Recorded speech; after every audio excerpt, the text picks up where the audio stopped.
بسم اللہ الرحمن الرحیم، السلام علیکم ورحمۃ اللہ وبرکاتہ۔ عابد رضا چینل کی طرف سے آج میں اپنے دوستوں کو رسول اللہ صلی اللہ علیہ وآلہ وسلم کا ایک فرمان سناؤں گا۔ آپ دوستوں نے اس پر غور بھی کرنا ہے اور عمل بھی کرنا ہے۔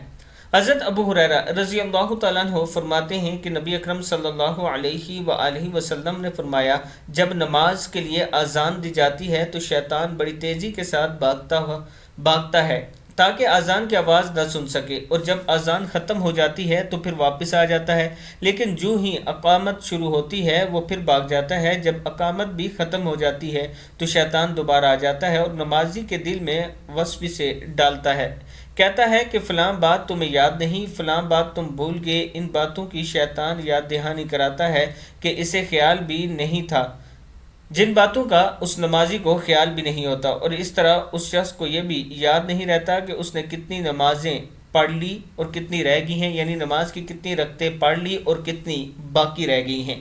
صحیح بخاری کی حدیث ہے۔